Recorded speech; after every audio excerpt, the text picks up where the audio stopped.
J'ai envie de me lancer entrepreneur, j'ai envie d'accompagner des gens, j'ai envie d'être coach, thérapeute, mais je n'y arrive pas, je n'arrive pas à me lancer, je ne me sens pas légitime. Et quand bien même, j'ai peur de la posture d'autorité et de supériorité dans laquelle ça me place par rapport aux autres. Généralement, les gens qui me disent ça finissent par me dire, et je connais très bien ce fonctionnement-là, oui, mais en fait, c'est que moi, j'ai toujours été un petit peu supérieure et j'ai peur de retrouver un peu ça.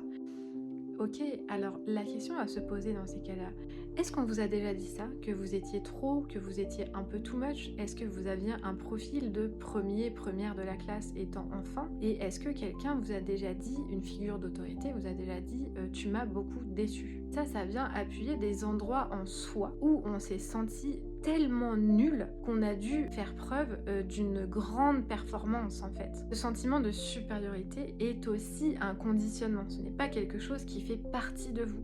C'est une réponse traumatique en fait à quelque chose qui vous a fait beaucoup de mal, c'est un fonctionnement de survie. Quand on fonctionne comme ça étant enfant, on en veut un peu à la terre entière de ne pas avoir le même fonctionnement. Il y a une partie de notre enfance qui a été volée à cet endroit, parce qu'on ne s'est pas senti légitime de jouer comme les autres enfants. On avait une grosse charge sur les épaules. Ça, c'est très lourd. Généralement, il y a beaucoup de sensations de lourdeur dans les épaules, dans le dos, dans les mâchoires. C'est lourd, c'est quelque chose qu'on va aussi dire dans notre façon de parler, dans notre langage. Ah, c'est lourd, non mais ça, je trouve ça lourd. C'est aussi quelque chose qui est très courant quand on a vécu des situations d'emprise. C'est-à-dire qu'on sait très bien ce que ça fait que d'être sous l'emprise de quelqu'un dans un système d'autorité qui ne nous respecte pas.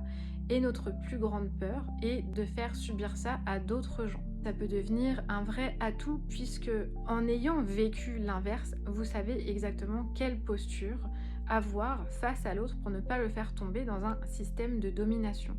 Mais quand je vous entends me dire oui mais moi j'ai un petit côté supérieur et donc je ne veux pas faire revivre ça aux autres, en fait j'entends juste je n'ai pas le droit d'exister et surtout je n'ai pas le droit d'exister tel que je suis. Encore une fois, il va y avoir un système de performance qui vous oblige à rentrer dans une case qui n'est définitivement pas la vôtre et qui crée derrière de la procrastination parce qu'évidemment que votre système nerveux n'a plus envie d'aller dans ce genre de fonctionnement-là. Et c'est le moment de créer en fait de nouvelles croyances à l'intérieur de vous. Je mérite de me montrer tel que je suis. Je n'ai plus besoin d'en faire des tonnes. Je peux créer un planning, des horaires qui me laissent la possibilité de prendre du plaisir, d'avoir de la joie à côté et de ne plus avoir rien à prouver au monde. C'est-à-dire qu'au bout d'un moment, les personnes que vous allez attirer parleront votre langage. Et tous ceux qui seront dans un système de performance, soit ne seront pas attirés par votre message, soit viendront vous voir pour vous demander « mais comment tu fais ?» Parce que à aucun moment, vous n'avez été supérieur aux autres. Quand on est enfant, ça n'existe pas les systèmes de supériorité. C'est un personnage dans lequel on nous a mis, donc l'extérieur nous a mis pour correspondre à leur monde à eux, à leur film à eux. Il est temps aujourd'hui de cesser de jouer ce personnage. Ça ressemble à quoi quand vous cessez de jouer au personnage de la perfection ou d'accumuler les diplômes ou d'attendre le jour où je serai formée à tel truc.